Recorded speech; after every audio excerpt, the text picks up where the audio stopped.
and development labs and the associated infrastructure required for Iran to reconstitute its combat capability. I'd like to continue my theme of highlighting the incredible contributions of Americans to our joint force. Today I want to talk a little bit about a different front line, a line that doesn't have bunkers or guard posts, but is just as critical to our nation's security, our National Assembly lines. Today I want to recognize a group of Americans who live at the beginning of our nation's combat power, the Americans who actually make our weapons, both inside our defense industrial base, but even more broadly inside our national industrial base. In every military option, we could not and cannot do our jobs without the men and women across our country who show up every day around the clock to a factory floor, a workshop, a laboratory, who build the weapons and capabilities we need to project American combat power at the time and place of our choosing.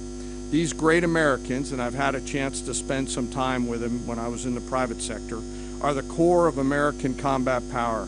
They're the machinists running high-tech CNC machines, cutting raw blocks of metal into incredibly precise parts. They're the assembly workers painstakingly taking a kit of parts and turning that into a complex guidance system or precision munition or a rocket motor or building a jet or submarine. Or they're the quality assurance technicians who ensure that when a warfighter pulls a trigger, the weapon works every time. This can be and is tough and gritty work. It's not a quiet office and a desk with paper, and there's nothing wrong with that, but this is exactly the way this group of Americans likes it. I know this, I've seen it myself, and I remain deeply honored by that gift. It's often loud and dangerous work, demanding, requires absolute focus for hours at a time with deep commitment to get it right every single time. It's hands-on work where one uncaught mistake or deviation can put an American's life at risk.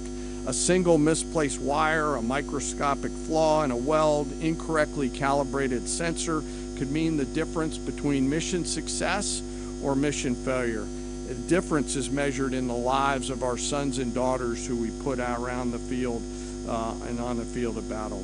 We rely on and trust in these great Americans, and it's not just their manufacturing skill, it's their innovative minds and their entrepreneurial spirit. From those who build exquisite capabilities down to the mom and pop machine shops all over this great country, they live at the beginning of and the core of America's combat capability, constantly adapting, constantly improving, constantly learning.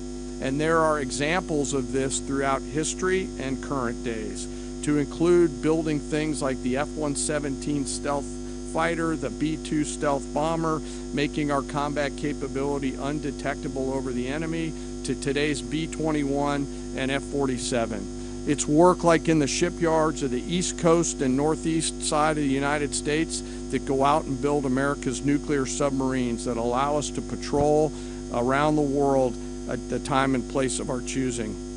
These innovators, these workers, these incredible Americans don't get the same glory as a fighter pilot returning to a carrier deck at night or an artilleryman sending rounds downrange, and yet they show up every single day, and without them, we could not do the work that we are tasked to do. 24/7, they build the tools that we need to do our business. The skill, the commitment, the patriotism, the dedication poured into every piece of combat capability and hardware is seen and felt out at the edge of the force, as the Secretary talked about those young bomb builders out in the desert that he had the chance to see. You can see it, you can feel it, and it's real, and we're deeply grateful. So to the American workforce out there, both inside our defense industrial base and in our national industrial base, thank you on behalf of the Joint Force. We carry the weapons that you build, we rely on the systems that you create, and the distance from that factory floor and that assembly line to the front line is incredibly short. Thank you, keep it up. And to our adversaries out there, I remind you to beware of the American workforce. We continue to press forward in our military objectives. The Secretary and I remain deeply humbled by the spirit, tenacity, commitment, and grit of our 2.8 million member strong joint force. I want to, as always, thank the force and their families, and as always, remember our fallen. We carry with them and their names every day. Sir, I'll turn it back over to you. Well, thank you, Mr. Chairman. Two things. He didn't note it, but in memory of Colonel Bud Anderson, the chairman himself flew his F-16 to honor him recently. And thank you for highlighting the Defense Industrial Base, the Arsenal of Freedom. It's worth noting no one has rebuilt that Defense Industrial Base faster and with more purpose than President Trump in his first term, and now we're rebuilding the Arsenal of Freedom. Our Defense Industrial Base is more vibrant today than it's been since World War II and growing rapidly. Contrast that with Iran, whose Defense Industrial Base is nearly completely destroyed. Their ability to reconstitute the weapons of war they're using now that they're hiding in underground facilities and attriting over time, their ability to rebuild that is negligible. And I think that contrast is an enduring legacy of this as well, right here. We've had some signaling that the U.S. will retake control of the Strait of Hormuz. At that point, what military posture will be imposed to guarantee safe passage for our allies, deter our enemies, and demonstrate U.S. dominance in the region? And also, can you speak to how much America's adversaries, Russia, China, North Korea, how much they're supporting Iran's war machine at this point with arms and intelligence, and what we are militarily doing to punish the enemy coalition?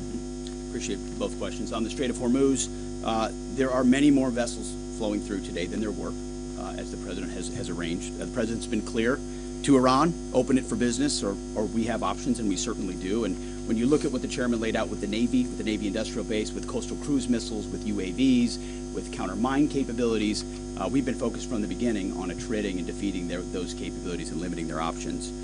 There's lots we're doing as well, some of which is known, some of which is not known, to set the conditions. And I think the President was clear this morning in his truth that there are countries around the world who ought to be prepared to step up on this critical waterway as well. It's not just the United States Navy. Last time I checked, there was supposed to be a big bad Royal Navy that could be prepared to do things like that as well. So he's pointing out this is an international waterway that we use less than most, in fact, dramatically less than most. So the world ought to pay attention to be prepared to stand up. President Trump's been willing to do the heavy lifting on behalf of the free world to address this threat of Iran.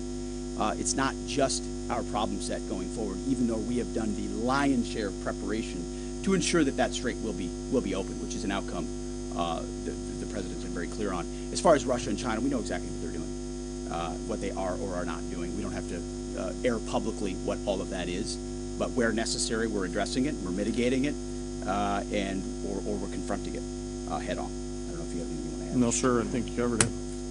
Timeline for operability in the Strait? Thank you, Mr. Secretary. David Zier, Real America's Voice.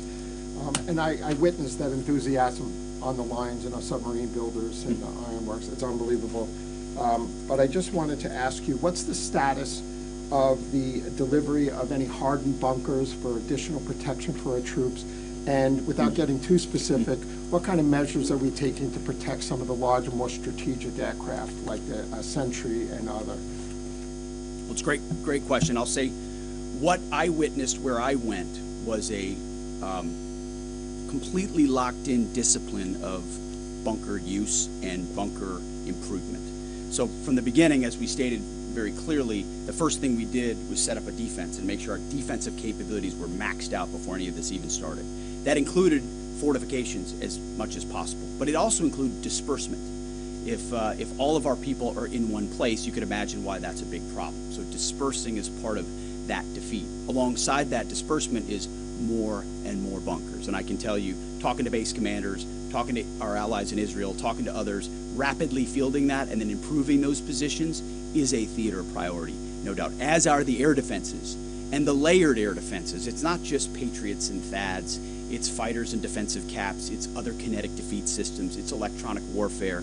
So the defense of our troops and our assets is max. I will say on some of those other assets you talked about, air wings, airframes, there's some things adversaries are doing to provide info and intel that they shouldn't. We're aware of it, and ultimately we move things around and don't.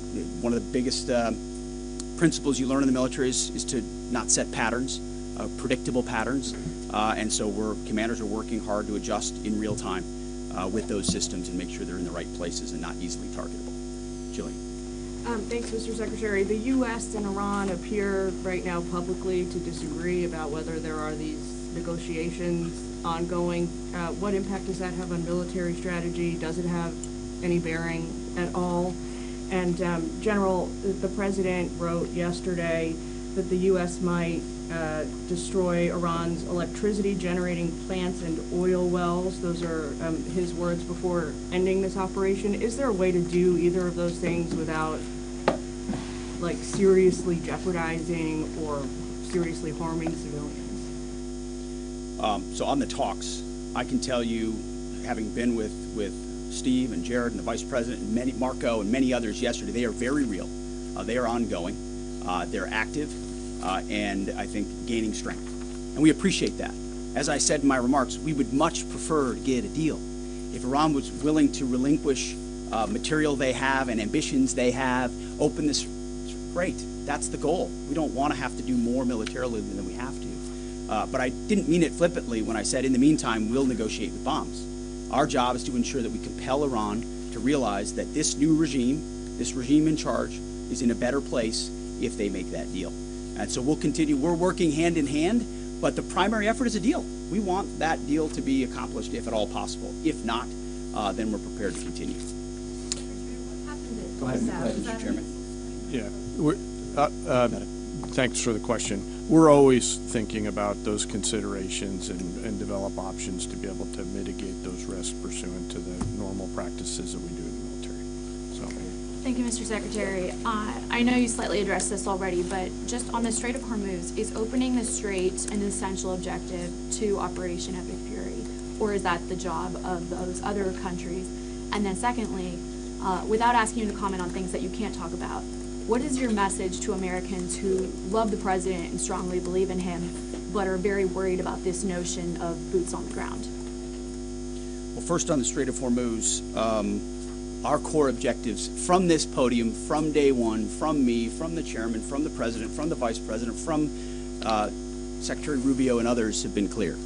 Defense missile production and missile programs, so their entire missile program, defense industrial base and production ability to build, and Navy and power projection. So those have been, and then of course, wrapping it all is Iran's never going to have a nuclear weapon. So those have been very clear. Defeating the Navy is a core part of ensuring they can't project that kind of power. But ultimately, I think the President's truth this morning lays that out very well, that this Strait of Hormuz issue, which we've set the conditions for success, and we will make sure Iran knows that very clearly, is not just a United States of America problem set. We've been willing to lead. President Trump's led the entire time, but it's not just us. So ultimately, I think other countries should pay attention when the President speaks. He's proven that when he speaks, he means something. And he's pointing out, might want to start learning how to fight for yourself. It's something some of us have been saying for quite some time. You can't just have flags, you have to have formations. You can't just have a few ships, you have enough to affect change. Those things matter in a dangerous world with ascendant adversaries. That's why the chairman's talking about our industrial base. That's why we're launching the Arsenal of Freedom tour to revive our defense industrial base. President Trump doing it in a way that nobody else has. As far as President Trump and boots on the ground, I don't understand why the base, which they have already, they understand, wouldn't have faith in his ability to execute on this. Look at his track record of pursuing peace through strength, America first outcomes. What he's simply saying, and it's exactly true, and I've said from this podium too, we're not going to foreclose any option. You can't fight and win a war if you tell your adversary what you are willing to do or what you are not willing to do, to include boots on the ground. Our adversary right now thinks there are 15 different ways we could come at them with boots on the ground. And guess what? There are. So if we needed to, we could execute those options on behalf of the President of the United States and this department. Or maybe we don't have to use them at all. Maybe negotiations work, or maybe there's a different approach. The point is to be unpredictable in that. Certainly not let anybody know what you're willing to do or not do. But if anybody has internalized the lessons of Iraq and Afghanistan as the first one, President Trump, to call them out for what they are, he's not going to repeat those lessons. And I think I've been very clear about that from the podium. Yes. Thank you, Secretary Hegseth. A question for you and then a question for General Payne. You said we're a month into the Operation Epic Fury. How long until the objectives are achieved? And is there a scenario where a deal is struck before the objectives have been achieved? And then for General Kane, there's been lots of media coverage that suggested a ground invasion is imminent. What other purposes might the soldiers and the Marines who have been deployed over to the Middle East serve in this conflict? Well, just like the previous question, it's sort of military 101. Don't tell your enemy what you're willing to do or not do, and don't tell your enemy when you're willing to stop, especially an enemy that likes to hide in bunkers and try to hoard their missiles and hope you'll wait you out. So that's not a question I'm going to answer, or the president has said definitively. We have our own goals and guidance and things we're, military objectives that we're moving toward and things that we look at. And as he's articulated, he's said 4 to 6 weeks, 6 to 8 weeks, it could be any particular number, but we would never reveal precisely what it is, because our goal is to finish those objectives. And we're well on our way. And the chairman and I look at this every single day. It will be the president's determination and the president's determination alone when those objectives are complete and when it serves the interest of the American people to cut that deal, to make sure that Iran doesn't have a nuclear capability and ultimately that our objectives, our interests are advanced. I don't know if you want to add anything. No, just to answer your question, Reagan, the range of military options that those forces can offer are extensive, not just limited to what you mentioned in terms of forces on the ground. And I wouldn't want to take away the president's decision space, but there are a multitude of things, not the least of which is Iran should note that they're out there and that they are a pressure point. So they should carefully consider, I think, at the diplomatic level, not my job as a chairman, but at the diplomatic level to consider what's in front of them. Jerry. Okay, Mr. Secretary, the U.S. government and IC assessed for many years that Iran is protecting al-Qaeda senior leaders, including the current Emir Saif al-Idil. Does the U.S. assess that he's still in Iran? Has he fled to Afghanistan? Is he on a target list? And Mr. Chairman, based on CENTCOM figures and open source, Iranian daily missile barrages and drone launches have indeed dropped dramatically since the start of the war, but they're not at zero. And they seem to have maintained some level of low but stable numbers. Perhaps they've dropped a little bit more in recent days. How do we get that closer to zero? And what impact is Iran's degraded but still very real capability impacting current and future operations? So I won't speak to a particular target. I'll just say that al-Qaeda remains our enemy, obviously.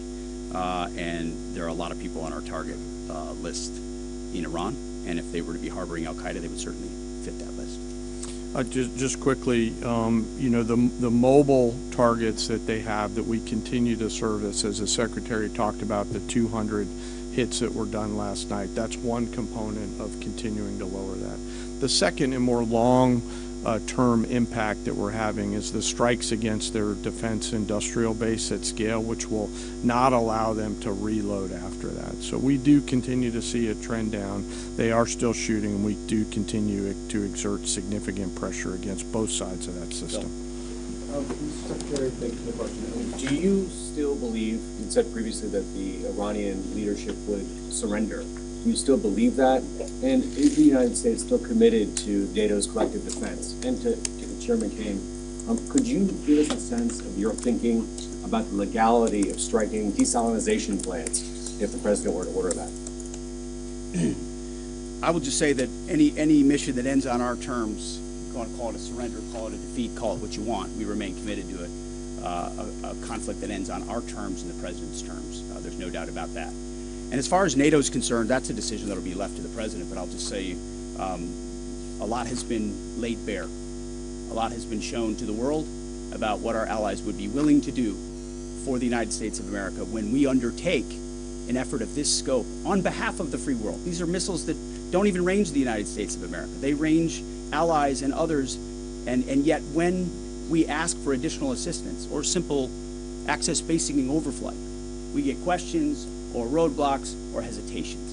And the president's pointing out You don't have much of an alliance if you have countries that are not willing to stand with you when you need them. He's simply pointing that out, and ultimately it'll be his decision of what that looks like after this is complete. I'll just, won't talk about any particular target. This really builds on Jillian's question too that I don't think I completely answered. But, you know, the joint force is the most professional force in the world, and we have numerous processes and system to carefully consider the whole range of considerations from civilian risk to legal considerations with any target. And as targets come before us, we run them through the same process that we always do and always strike lawful targets in accordance with the normal procedures that we use.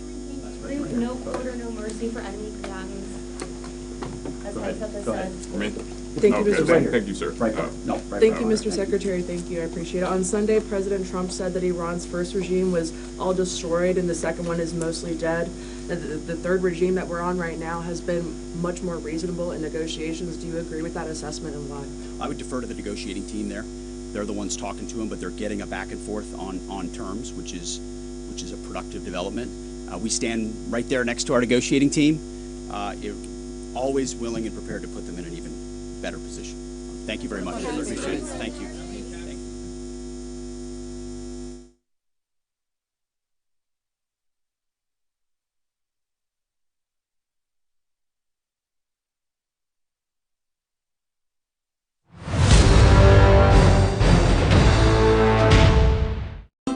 जाओ खेलो।